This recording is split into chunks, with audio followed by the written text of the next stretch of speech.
So, Mr. President, I know that you received the vaccine. Mrs. Trump also got the vaccine. Would you recommend to our audience that they get the vaccine then?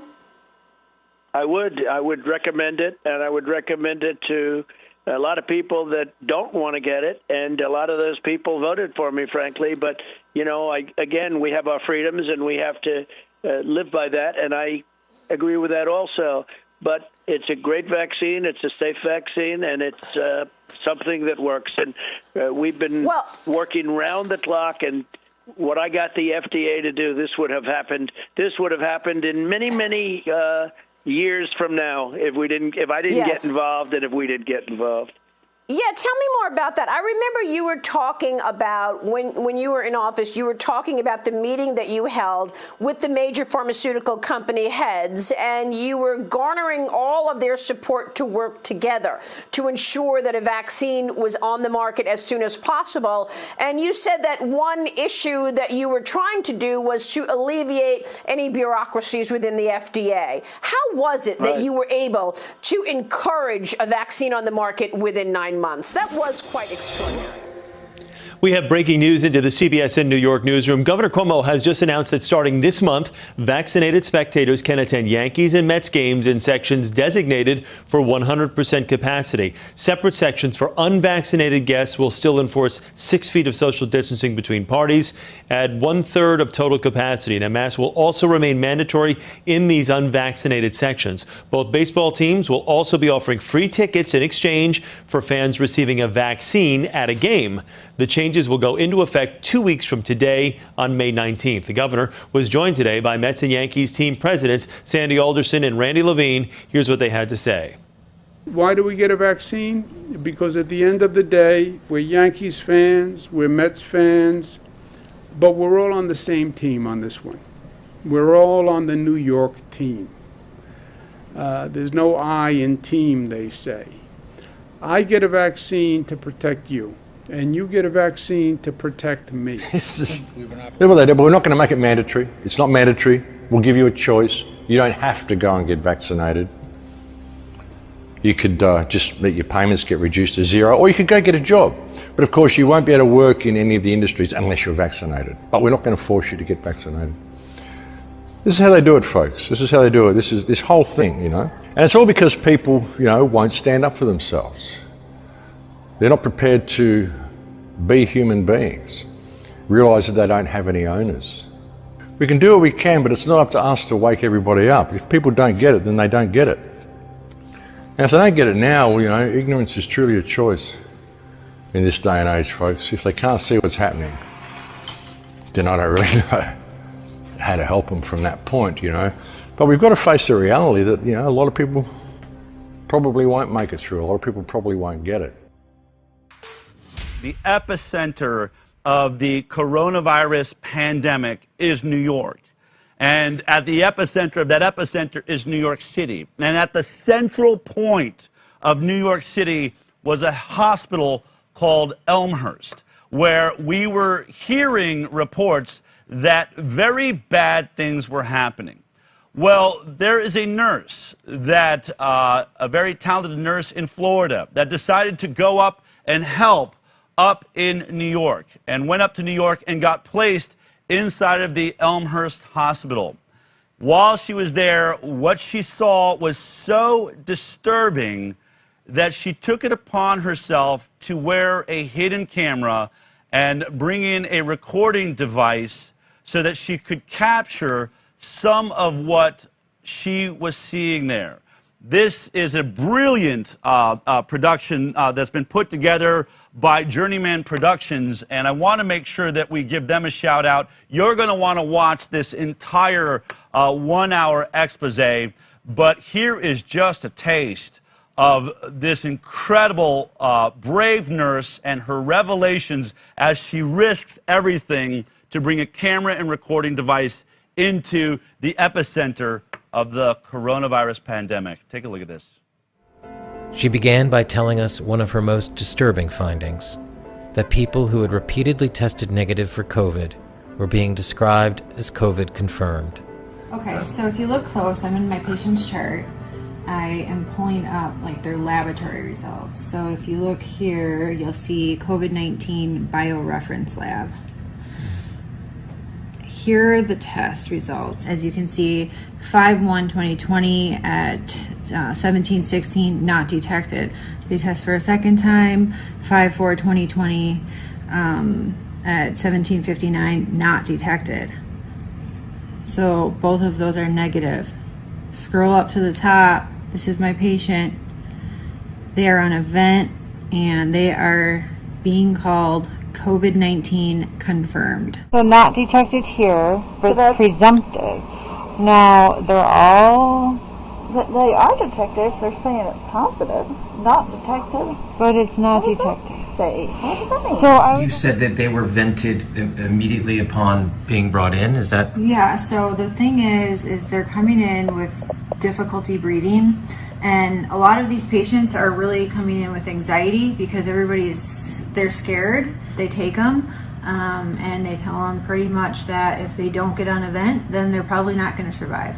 But the reality is, if they get on that vent, the likelihood of them walking out the hospital is slim to none.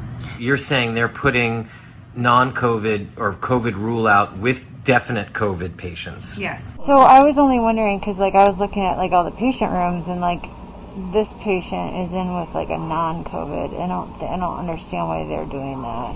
I know. There's 4 patients in a row here on COVID. And this is supposed to be the COVID. Yeah. Because 7th floor, they shut it down. That's right. I'm confused. And then they're going to have non-COVIDs there. Yeah. This is going to be the only COVID, so they shouldn't put any non-COVIDs here. Well, that's what they've been doing. I have that right now happening. And like the guy over in... I had 2 26 that were 2 negatives.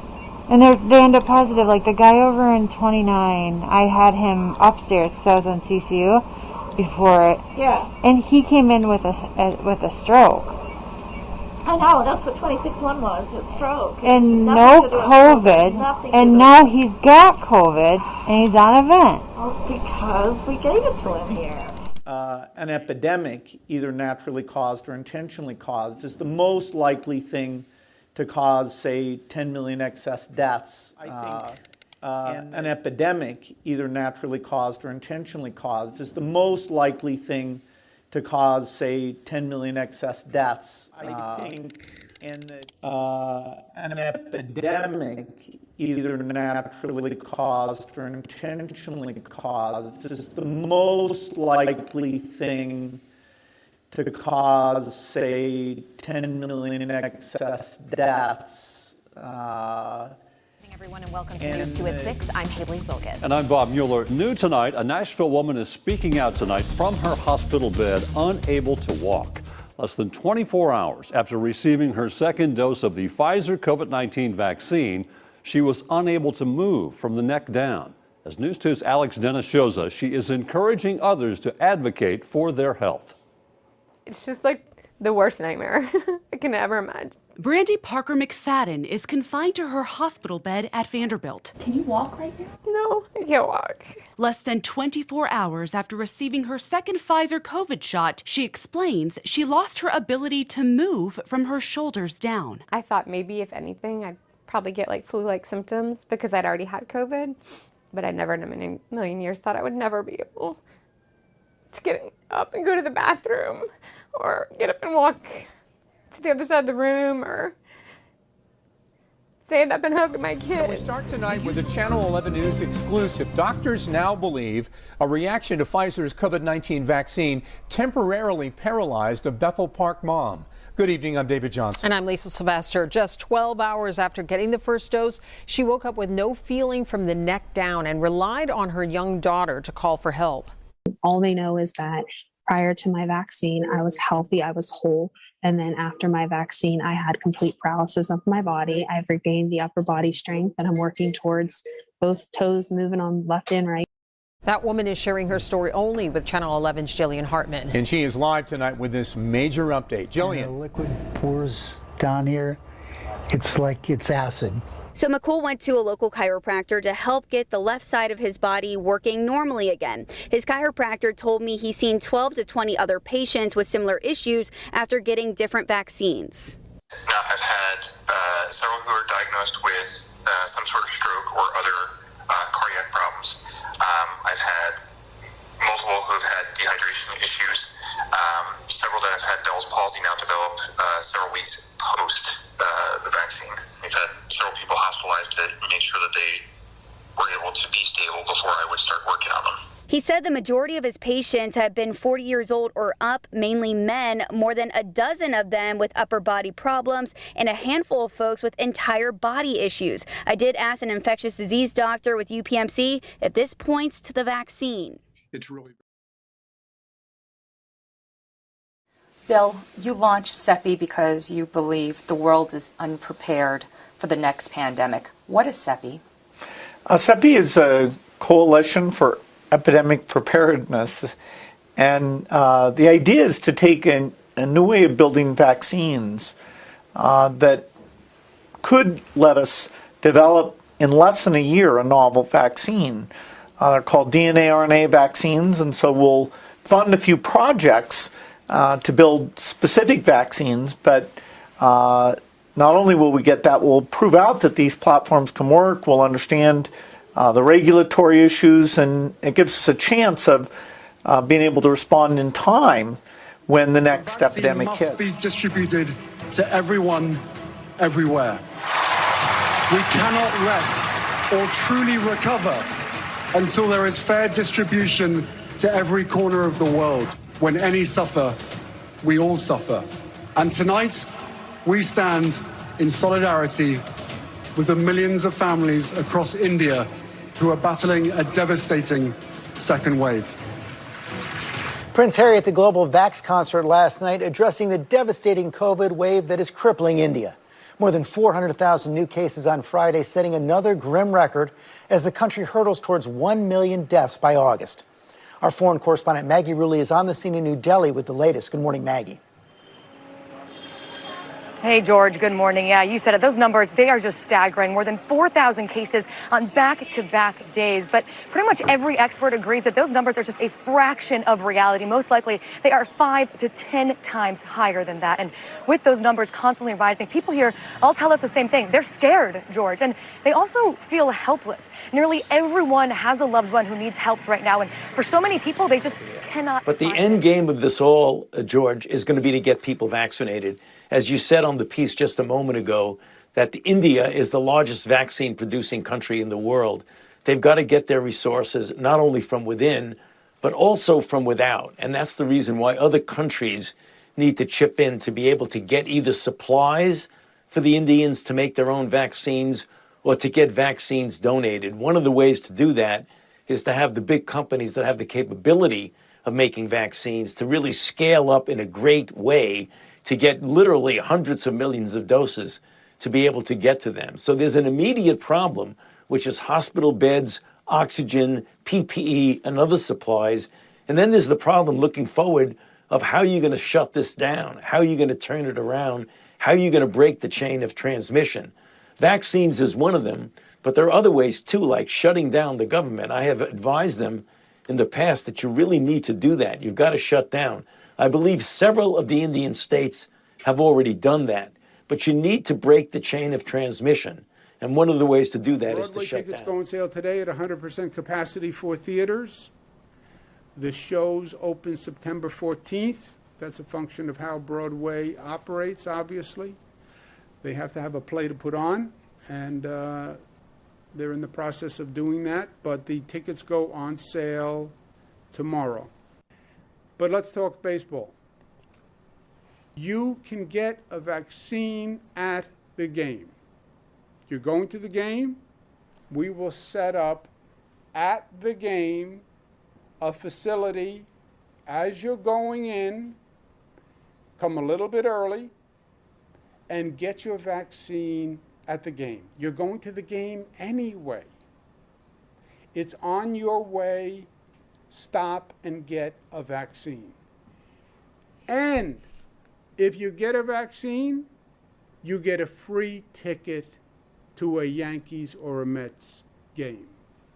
So, you get a vaccine, it's convenient, you're going there anyway, thanks to the generosity of the Yankees and the Mets, if you get a vaccine, they will give you a free ticket to the game. And next time you go to the game and you're vaccinated, you can enjoy the game sitting next to your friend, sitting next to your family, which to me is a big part of the enjoyment. The government's now putting a national ID card together and they want checkpoints. We will be carrying our papers, and they have recommended there'll be checkpoints throughout the country. Isn't that what Nazi Germany did that everybody in America was against? Papers, please. May I see your papers? May we see your papers? I don't think I have them on me. In that case, we'll have to ask you to come along. Wait, it's possible that, yes. Here we are.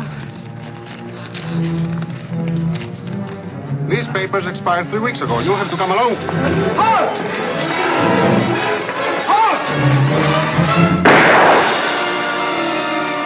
Arizona has become the show me your paper state. And if I was a citizen of Arizona, or if I were visiting in Arizona, the only papers I would intend to show is the Constitution of the United States that says that I have rights as a citizen and that I am not a second-class citizen in this country. The litany of things that are wrong with this legislation are many. Constitutional issues, double standards, due process, racial profiling, institutionalized discrimination and prejudice, all part of this legislation. What happened in Arizona is the Constitution of the United States got hijacked by some extremists in the legislature and by the governor. Our fight on a legal level would be to restore it, and we are all collectively asking President Obama through the Department of Justice and his Attorney General to join in the fight. Former President Donald Trump says he would recommend people get the COVID vaccine. He made the remark during a phone interview on Fox News. He called it a great and safe vaccine. Now, this comes a day after the White House said that they would welcome the former president's help in promoting the shot. And remember this, over the weekend on Fox News Sunday, Dr. Fauci came right out and said, Mr. President, please do this, Mr. Former President. Now he's done it. And here's the big issue. 50% of Republican men have said that they would be hesitant to get the vaccine. Guidance comes from leadership. Republican men follow President Trump. If President Trump continues this, maybe comes out and says something publicly, the health professionals will be thrilled. A first step. A surprise outbreak.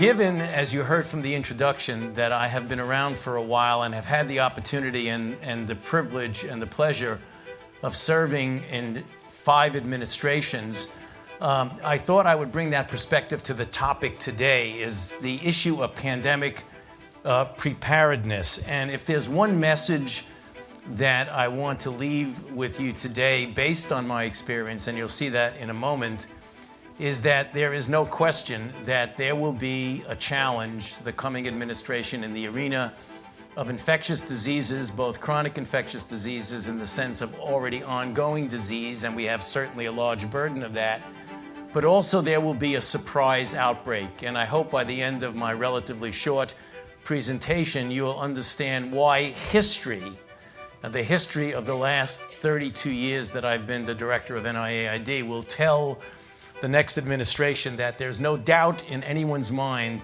that they will be faced with the challenges that their predecessors were faced with. All right, Sagar, what's on your radar? Well, a story I've done my best to track since the very beginning of the pandemic is the lab leak hypothesis. Why? Not because it's a dunk on China necessarily, but because its treatment reveals how the culture war in America today corrupts basic facts. It poisons the ability of our media and the elite class to do basic reasoning. And because the more you dig, you realize if the lab leak hypothesis is in fact true, we have learned nothing from this horrific event and are probably even more at risk of another one in the future. A new entrant onto the scene of reporting out the lab leak hypothesis was introduced. Stunning new facts, and it puts the mainstream media to shame. It gives even more credence to the theory. Nicholas Wade, he's a former science correspondent for the New York Times, out with a bombshell new multi-thousand-word study for the Bureau of Atomic Scientists, in which he does what I consider to be the best job so far of investigating the origins of the outbreak. If you don't know the broad contours of the lab leak theory, let me lay it out for you. We know coronavirus came from Wuhan, China, where there happens to be a lab called the Wuhan Institute of Virology. That lab was conducting a type of research known as gain-of-function research, where scientists attempt to create viruses which are more powerful than known in nature, the theory being that you can then create cures for potential diseases of the future. That type of research is incredibly risky, so much so it was banned for a time by the US government under the Obama administration. But what we now know is Dr. Anthony Fauci, the so-called hero of the pandemic himself, is the chief proponent of gain-of-function research within the US government. So much so, he worked within the Trump administration to overturn that ban while nobody was looking in 2017. We now also know with certainty the U.S. government, under Fauci, funded gain-of-function research at the Wuhan lab into bat coronaviruses. We also know that the very people charged with investigating whether coronavirus leaked from the lab are those that facilitated funding of the type of research itself. In short, it's not about blaming China. If anything, if coronavirus did leak from a lab, it is the biggest indictment of the public health establishment in America, that we knowingly have been funding dangerous research in places with substandard safety protocols, which may have caused the worst pandemic in nearly a century. Okay, so you're with me. Here is where Nicholas Wade comes in with some stunning new reporting and analysis, which dramatically indicts American authorities. Wade lays out how the NIH and the NIAID funneled dollars to gain-of-function research in Wuhan despite a U.S. government ban. That this funneling occurred specifically because Dr. Fauci or Dr. Francis Collins, or possibly both, overruled U.S. government policy through an exemption loophole. And Wade quotes an expert who says both of these officials, quote, have systematically thwarted efforts by the White House, Congress, scientists, and science policy specialists to regulate gain-of-function research of concern. In other words, Fauci, the hero of the pandemic, was intimately involved in funding and perpetuating the research that very likely is what caused this entire thing in the first place. And the cover-up here really is stunning. I'm sure all of you are again wondering why you need to listen to a guy on YouTube like me or Joe Rogan read this type of article in a non-mainstream source just to get the most basic facts about probably one of the most important stories of the century. It's on that question, too, where Wade shines, writing, quote, to my knowledge, no major newspaper or TV network has yet provided readers with an in-depth news story of the lab escape scenario, which the one you have just read. Worse, he lays out how in the world of science reporting, journalists are usually not skeptical of the claims of their sources, like one may be in political reporting, that this was very cynically exploited by the very scientists who may be responsible for this entire thing. But the real reason is one that we all know. The reason the media didn't do any of this is because Trump said it was real back in March. And look, he didn't do it because he knew it was for certain. He did it because he wanted to avoid blame. But just to avoid giving him even an ounce of credit, they refused to do this investigation and unwittingly have become useful idiots for a multi-million-dollar industry which is cooking up dangerous viruses under the guise of keeping us all safe. An epidemic, either naturally caused or intentionally caused, is the most likely thing to cause, say, 10 million excess deaths. We got to get over the session. They got to come in and clean the rooms. You got it. Thank you. Please. Yes, Okay. thank you. Sorry. 1 minute. No, we'll keep it brief. Thank you. Yep. So you were talking about how some of the representatives are misrepresenting the bill. I mean, unfortunately, what I just witnessed was a mischaracterization of this bill against vaccine passports. It doesn't prevent people from getting a vaccine card or sharing their vaccine card if they want to. It prevents the government from discriminating against people on the basis of their vaccination status or creating a government-issued vaccine passport that people would be forced to use. So that is something people should understand. So what do you want to come out of this bill? Well, I'm here representing hundreds of Michigan voters who shared with our platform Daily Clout that they are asking their representatives, left and right, Dems and Republicans, to preemptively prevent a vaccine passport bill or any vaccine discrimination. And I want to say, in addition, that I've traveled across the country talking to voters and seeing different states, and Michigan is the most discriminatory so far that I've ever seen against unvaccinated people. And that is scary because history shows, I'm the granddaughter of Holocaust refugees, history shows that when you separate people into two classes, one who's allowed to move around and travel and go to restaurants and one who isn't, that very bad things happen. It is discriminatory, it's against the Nuremberg Code, it's against the Americans with Disabilities Act, and it's against HIPAA law. And so it's very important that your representatives don't misinform you and that people know that they can raise their voices to support this bill. Can you be specific about how Michigan is the most discriminatory place you've been? Wow. Well, even saying, I'll just be really frank, even for your governor, and I'm a Democrat, lifelong Democrat, to say that you have to reach 70% vaccination or she won't open up the state fully, that's the goal in order to open the state, I've never heard that in all my travels. That's really holding this state hostage, holding the commerce hostage, holding children hostage, holding vulnerable people like me. I have spina bifida. I don't really want an experimental treatment, but if I lived in Michigan, I would feel pressure and coerced to participate in that in order to open up the state. And if I didn't want to, I would feel like the governor is telling people to discriminate against me because I'm slowing everything down. So that is a dangerous way to play with unity, and it's divisive and highly discriminatory. My final question, where do we go from here? Well, you guys have a big role to play. Just being here, letting the people speak, not just the representatives, going to groups like this. These people have taken time from their day, children, moms, dads, to come talk to their representatives. For you to amplify their voices, is your job as journalists. So that's your job, and let people know. And you know what? Embed the actual bill underneath your video so people can read it for themselves. But what about your group? Thank you so much. Daily Cloud, it's the 5 Freedoms campaign, and you can just come sign up, and we'll keep you informed of bills that you can support and how you can lobby your representatives. Okay. Yeah. Thank you so much. Thank you. Results, and want to get over straight to Meg Terrell right now because she has the numbers. Meg.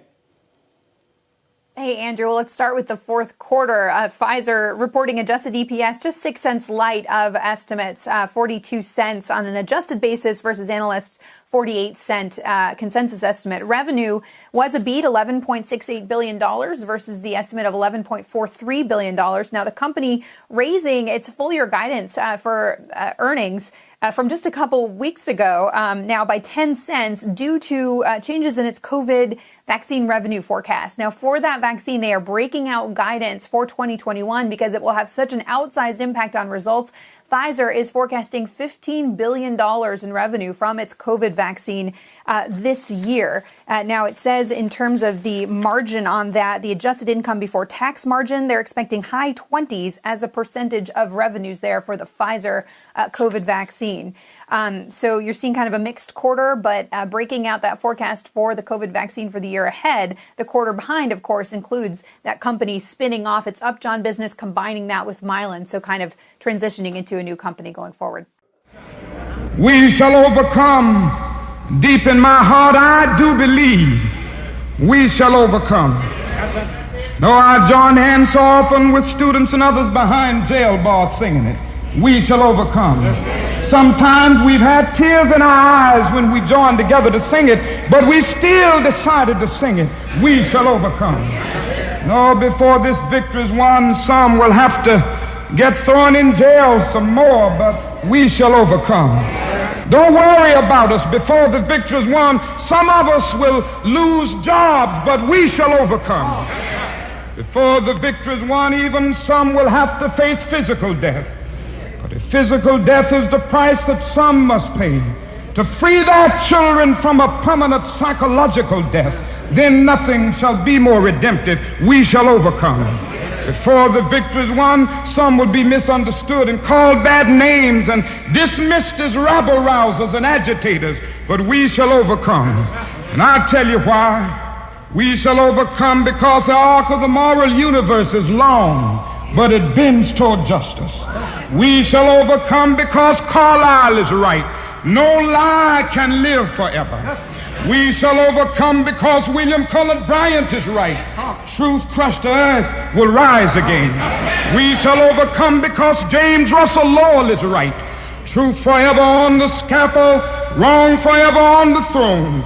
Yet that scaffold sways the future. Behind the dim unknown standeth God within the shadow, keeping watch above his own. We shall overcome because the Bible is right. You shall reap what you sow. We shall overcome. Deep in my heart, I do believe we shall overcome. And with this faith, we will go out and adjourn the councils of despair and bring new light into the dark chambers of pessimism. And we will be able to rise from the fatigue of despair to the buoyancy of hope. And this will be a great America. We will be the participants in making it so. And so as I leave you this evening, I say, walk together, children. Don't you get weary. There's a great camp meeting in the parliament.